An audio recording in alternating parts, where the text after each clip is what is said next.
ایمان اور تقویٰ آ جائے تو پھر فرعون کا دبدبا، فرعون کا خوف بھی کچھ نہیں کر سکتا ہے اگر دل میں عورت کے اللہ کا خوف آ جائے۔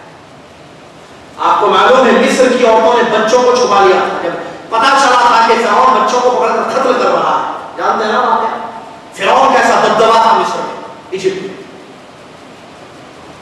اور جس کا واقعہ مشہور ہے جانتے ہیں قرآن کی آیتوں میں، تو جو موسیٰ تھی، موسیٰ علیہ السلام ایک صندوق میں رکھ کر دریا میں ڈال دیا کہ اللہ تو حفاظت کر میرے بچے، ایک ڈر، ایسا ڈر والا فرعون کچھ نہیں کر سکا، اس کے گھر میں ایمان تھا، اس کی بیوی ایمان لائے، اللہ تعالیٰ سے دعا کرتے ہیں اللہ مجھے فرعون سے نجات دے، اس کی ظالم قوم سے نجات دے، میرے لیے ایک محل تعمیر کر اپنے پاس۔ یہ ہے عورت میرے بھائی، اور وہ بھی ایک عورت ہی تھی جو راستے سے جا رہی ہے، خبر دی جا رہی ہے آپ کے شوہر قتل ہو گئے، آپ کا بیٹا بیٹا بھی قتل ہو گیا، صرف ایک ہی جواب ہے، ایک ہی سوال ہے، ایک ہی سوال ہے، مجھے یہ تو بتاؤ کہ پیارے نبی صلی اللہ علیہ وسلم خیریت سے تو خیریت۔ یہ بھی عورت ہے اور وہ بھی عورت تھی جب نبی صلی اللہ علیہ وسلم نے قلعے میں مدینہ میں مسلمانوں کو محفوظ رکھا اور چلے گئے جنگ کے لیے، دشمن آیا تھا عورتوں کو نقصان پہنچانے کے لیے، وہ ایک عورت تھی جس نے وار کیا اور اس کو مار کر اس کو قتل کر دیا۔ میرے بھائی عورت کو اپنے آپ کو معمولی نہ سمجھے، ایمان اور تقویٰ ہو تو ملک کو بدل سکتی ہے۔ گھر کی بادشاہ، شوہر اور بیوی، شوہر اور بچوں کی وہ ذمہ دار، بچوں کی ذمہ دار۔ پیارے نبی صلی اللہ علیہ وسلم کی مشہور حدیث جو شروع میں نے آپ کے سامنے پڑھی، پیارے نبی صلی اللہ علیہ وسلم نے فرمایا کلکم راع و کلکم مسئول عن رعیتہ، تم میں سے ہر شخص ذمہ دار ہے اور قیامت کے دن ہر شخص اپنی ذمہ داری کے متعلق سوال کیا جائے گا۔ آگے نبی صلی اللہ علیہ وسلم نے ذمہ داروں کی تفصیل بیان فرمائی، امام کا، مرد کا ذکر کیا، اور آگے فرمایا والمرأة راعیۃ وہی مسئولۃ عن رعیتہا، عورت بھی شوہر کے گھر میں ذمہ دار ہے اور اس کو بھی اللہ تبارک و تعالیٰ اپنی ذمہ داری کے متعلق قیامت کے دن پوچھنے والا ہے۔ لہذا عورت کو چاہیے کہ اپنے مقام کو سمجھے، اپنے ایمان کو تقویت پہنچائے، نیک عمل کرے، گھر کو بدل سکتی ہے تو عورت بدل سکتی ہے۔ جیسا کہ سب جانتے ہیں انبیاء علیہ السلام کی کوئی بھی مرد جو دنیا میں پیدا ہوتا ہے تو اس کو پیدا کرنے والی ایک عورت ہوتی ہے۔ ماں کی گود بچے کا پہلا مدرسہ ہو، ماں جیسی تعلیم دیتی ہے بچہ ویسا سیکھتا ہے، ماں جو بولتی ہے بچہ وہ بولتا ہے، ماں جو کرتی ہے بچہ وہ کرتا ہے، ماں اس کے لیے آئیڈیل ہوتی ہے۔ باپ باہر بازار میں پیسے کمانے کے لیے جاتا ہے جو ایک اچھا کام ہے، لیکن گھر میں کون ہوتی ہے؟ عورت ہوتی ہے۔ اسی لیے آپ دیکھیں اگر شوہر عربی بولنے والا ہے اور ماں کو اردو آتی ہے اور ماں بچوں سے اگر اردو میں بات کرتی ہے، آپ بچوں کو دیکھیے، بچوں کو عربی بعد میں آئے گی، اردو پہلے سیکھیں گے۔ ماں کا یہ اثر ہوتا ہے بچے کو۔ ایک عجیب رشتہ ماں اور بیٹے کا اللہ تبارک و تعالیٰ نے بیان، ہر شخص کو اپنی ماں سے بے پناہ محبت ہوتی ہے، تو ماں کو چاہیے کہ اپنا رول ادا کرے، بیوی کو چاہیے کہ اپنا رول ادا کرے، بہن کو چاہیے کہ اپنا رول ادا کرے، بیٹی کو چاہیے کہ اپنا رول ادا کرے، عورت کو چاہیے کہ اپنے کردار کو ٹھیک کرے، اللہ سے ڈرے، ایمان لائے، تقوی کی زندگی اختیار کرے۔ ام المومنین عائشہ رضی اللہ تعالیٰ عنہا ان 6 صحابہ میں سے ہیں جنہوں نے سب سے زیادہ محمد رسول اللہ صلی اللہ علیہ وسلم سے حدیث روایت کی، سب سے زیادہ حدیث روایت کرنے والے 6 صحابہ تھے، جس میں جابر ہیں، جس میں انس ہے، جس میں عبداللہ بن عمر ہیں، عورتوں میں سب سے بڑی ام المومنین عائشہ رضی اللہ۔ پیارے نبی صلی اللہ علیہ وسلم کے صحابہ، مرد صحابہ، نبی صلی اللہ علیہ وسلم کے بعد دینی مسائل پوچھنے کے لیے کس کے گھر پر دستک دیتے تھے؟ ام المومنین عائشہ رضی اللہ عنہا کے۔ علم آئے تو عورت کو یہ مقام ملتا ہے کہ وہ مفتی بن جاتی ہے، صحابہ کو فتویٰ دیتی تھی ام المومنین عائشہ رضی اللہ عنہا۔ ان کے علاوہ بھی اور مفتی آتے جن کا نام مجھے یاد نہیں آ رہا ہے، وہ جو دارالسلام والوں نے کتاب چھاپی ہے اس میں ہے مفتیوں کا نام، صحابیات جو مفتی صحابیات جو صحابہ کو فتوے دیا کرتے تھے، قرآن حدیث کے مسائل بیان کیا۔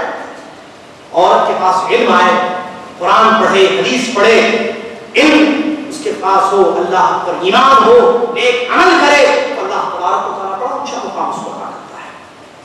ضرورت اس بات کی ہے کہ ہماری ماں اور بہنوں اسلام کے اس مقام کو پہچانیں اور ان کو جو بلایا جا رہا ہے اس پر لبیک نہ کہیں، جو دعوتیں دی جا رہی ہیں بازار میں نکالنے کے لیے اس پر لبیک نہ کہیں، بلکہ اپنے اصل مقام کو پہچانیں اور یہ دیکھیں کہ اسلام نے ان کے لیے کیا احکام جاری کیے، اللہ کا کیا فرمان ہے محمد صلی اللہ علیہ وسلم کا کیا فرمان، اس کو وہ پہچانے، سمجھے، اسٹڈی کرے. الحمدللہ علم کے ذرائع سیڈیز میں، کیسٹس میں، انٹرنیٹ پر بھی، آڈیو کیسٹس میں بھی الحمدللہ علم ہے موجود، کتابیں ہیں، اور گھر بیٹھے عالمہ بن سکتی ہے، علم حاصل کر سکتی ہے اور اس علم پر عمل کر سکتی ہے اور اس علم کو پھیلا سکتی ہے. الحمدللہ یہاں شہر حیدرآباد میں ہماری بہنیں موجود ہیں جو الحمدللہ لوگ عورتوں میں اور خواتین میں، بہنوں میں دین کی تبلیغ کر رہی ہیں.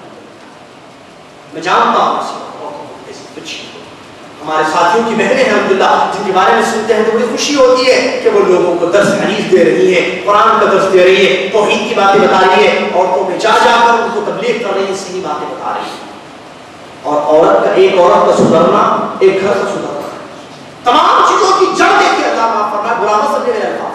آج جو شادی بیاہ کے مسائل ہمارے پاس اٹھ کھڑے کون ہے اس میں؟ عورتیں پیش پیش. یہی عورتیں اگر اچھے کاموں میں آگے بڑھ جائیں تو کیا حال ہوگا؟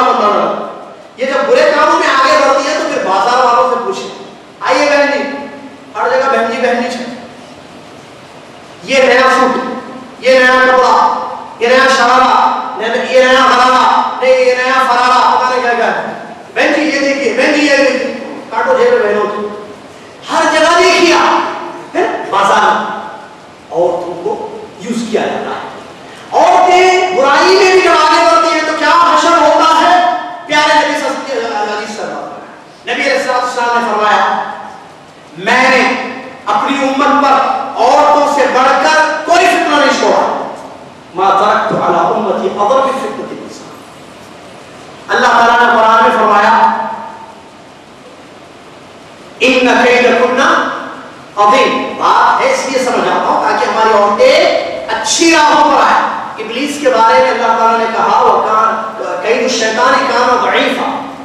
شیطان کی جو چال ہوتی ہے وہ بڑی کمزور ہوتی ہے. شیطان کی چال کمزور ہوتی ہے، لیکن جہاں عورت کی چال کا ذکر کیا قرآن نے تو قرآن نے فرمایا إِنَّ كَيْدَكُنَّ عَظِيمٌ. یوسف علیہ السلام کو جو بھٹکائی تھی اور جیل پہنچائی تھی اور جس کے بارے میں کہتے ہیں زلیخا، یہ حدیث سے ثابت نام نہیں ہے. زلیخا امرأت عزیز کا بادشاہ کی بیوی، اس نے پکڑا، اس اکسایا برائی پر تو وہ راضی نہیں ہوئے، کہا میں اللہ سے ڈرتا ہوں. پھر جب بھاگ رہے تھے پیچھے سے کپڑا پھٹ گیا ہے ڈالنے واقع دروازے پر بادشاہ نظر آ گیا، چال چلی فوراً، کہا کہ دیکھو تمہاری بیوی کے ساتھ کیا کرنے آیا ہے، پاسا ہی پکڑ دیا. اللہ تعالیٰ نے وہاں آیتیں جو ذکر کی وہاں کہا ان کیدکن عظیم. کوئی شک نہیں ہے کہ تمہاری چال بہت بڑی ہے. تو عورت کی چال بہت بڑی ہوتی ہے، شیطان کی چال کمزور ہوتی ہے. یہ کون عورت جو اللہ سے، جو میری ماں اور بہنیں میرا درس سن رہی ان کے بارے میں نہیں ہے، یہ وہ دور رہنے والے عورتیں جو اللہ سے نہیں ڈرتی. یہ تو ایمان والی عورتیں ہیں. میں گواہی دیتا ہوں اس لیے کہ اگر ان کے دلوں میں ایمان نہیں تھا، اللہ کی، اللہ اس کے رسول کی محبت نہیں تھی تو یہ مسجد الصفا میں کیا کر رہے ہیں؟ قابل تعریف ہے یہ ماں اور بہنیں جو یہاں بیٹھ کر میرا درس سن رہی ہیں، اس لیے کہ ان کے دلوں میں طلب ہے کہ ہم اللہ اس کے رسول کی باتوں کو سنیں اور ہم کچھ کام کر کے مرے دنیا میں، اچھا کام جس سے اللہ راضی ہوتا ہے. اس لیے آئیے یہ تو ان دور کی عورتوں کے بارے میں بیان کر رہا ہوں میں جو چالیں چلتی ہیں اور پاسا پلٹ دیتی ہیں، قوموں کو برباد کر دیتی ہیں، اچھے اچھے مردوں کی عقلوں کو اڑا لے جاتی ہیں. عورت اگر بدلے، یہی عورت اگر اچھی ہو جائے، نیک ہو جائے تو کیا نہیں کر سکتی ہے؟ لہٰذا میں گزارش کرتا ہوں ادب اپنی ماں اور بہنوں سے کہ کچھ کر کے